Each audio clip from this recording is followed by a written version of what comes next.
Dear Prime Minister Orban, honorable guests, ladies and gentlemen, it's a great honor for me to have the opportunity to appear before you at the CPAC and address the highly respected participants of the conference.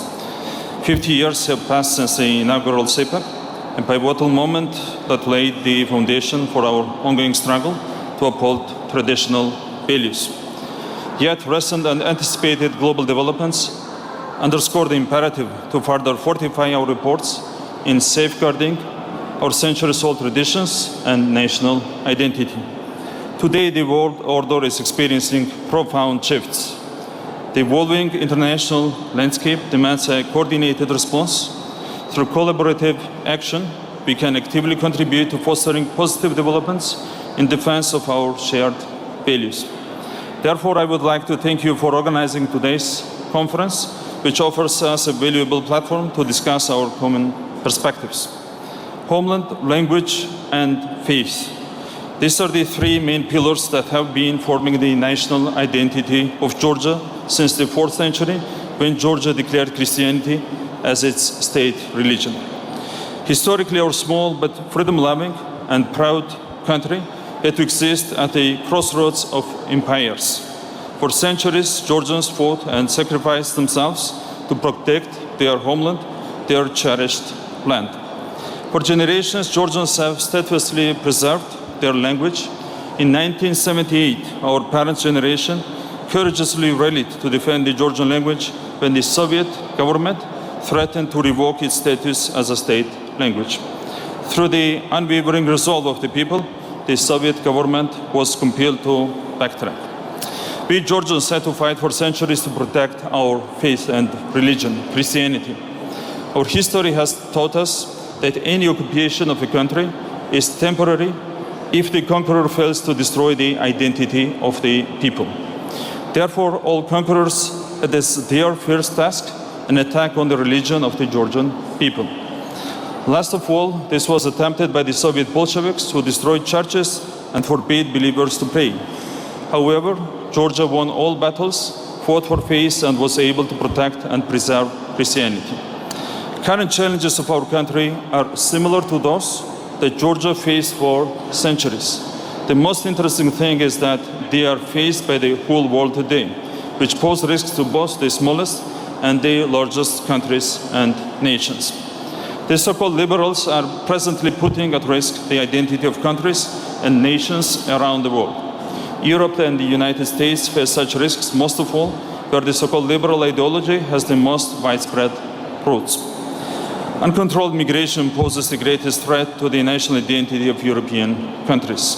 If the processes continue at the current pace, the local population in many European countries will very soon be a minority. The so-called liberals fight against Christianity with particular enthusiasm.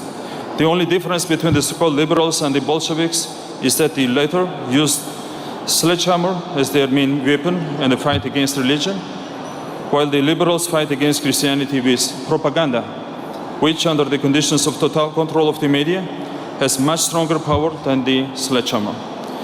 Today, the Georgian Orthodox Church is a prime target of their attack in Georgia. A couple of days ago, the Georgian so-called liberals even tried to change the concept of national identity of Georgia and replace the words homeland, language, religion with the words homeland, language, and unity. They just removed the religion from the identity trinity of our nation. According to the concept of so-called liberals, not only the country and the nation, even an individual should not have any solid identity. There should not be any moral limits in a person's personal life. This propaganda has disturbing consequences in both Europe and the United States. As sociological studies surveys confirm, about 20% of the 18 to 25-year-old population declares itself as LGBT, both in the United States and the majority of the European countries nowadays. This indicator is 3 times less among people aged between 26 and 32, which means that propaganda has tripled the number of LGBTI people in just 7 years. According to the position of so-called liberals, a person should not have a fixed gender identity and should choose his or her own gender at any stage of life. Even a child should have the right to choose and change gender. For the so-called liberals, it is unacceptable to use terms like woman and man or mother and father. A few decades ago, no one could have imagined that we would have to seriously discuss such issues in the civilized world. However, the fact is that today, not only serious discussions are held on these topics, but everyone who expresses the opposite position becomes an object of intimidation, just as the Bolsheviks intimidated intellectuals and clergy in the past. In general, the so-called liberals who use freedom as a cover-up are the most intolerant of human rights, especially freedom of speech and expression. In fact, for a so-called liberal, such values as freedom and tolerance are completely unfamiliar. This approach extends to the liberalization campaign on drug policy, actively advocated by the so-called liberals, also in Georgia. The promotion of drugs aims to strip individuals of their critical thinking and values, reducing them to mere subjects devoid of moral compass. The so-called liberals also fight against such an important pillar of the country's identity as state sovereignty. If the processes went in a direction in which they are still going, state sovereignty will soon be even formally declared to be the same unacceptable value as the national and religious identity of the country is declared nowadays. Georgia has successfully managed to protect both its national and religious identity and traditional values. However, we also face the most difficult challenges. The so-called liberals are actively trying to spread their ideology in Georgian society and undermine the foundations of the state and society. In response to these challenges, we in the Parliament of Georgia initiated a draft of constitutional amendments aimed at protecting family values and the interests of minors. The draft law prohibits the legalization of same-sex civil partnership, the adoption of a minor by a same-sex or polygamous couple, changing a person's sex, entering any other gender than male and female in the identity document, as well as popularization of the same-sex, family or intimate relationships, incest, adoption of a child by a same-sex couple, and promotion of gender reassignment. We hold great hope that the aforementioned legislative changes will successfully oppose the so-called liberal ideology and make a significant contribution to the protection of family values and minors. Thank you. Hungary's firm attitude in terms of protecting the national interests of the country and its people are an example for everyone. The Hungarian authorities, personally the Prime Minister, Viktor Orban, stand firm in guarding the Hungarian national and religious identity and traditional values in Hungary. Despite the most difficult challenges, you did not allow the uncontrolled entry of migrants into Hungary, thus preserving the country's strong national identity. You firmly stand on the guard of Christianity and Christian values in Hungary.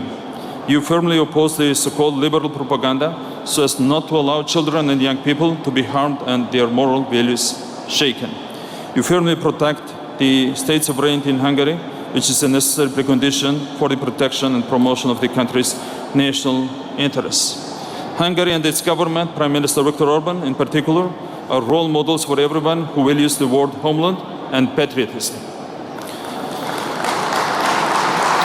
Therefore, it is a special honor for me to be your guest today and to have the opportunity to discuss our common values together with you. Accession to the European Union stands as the paramount foreign policy objective for Georgia and its people.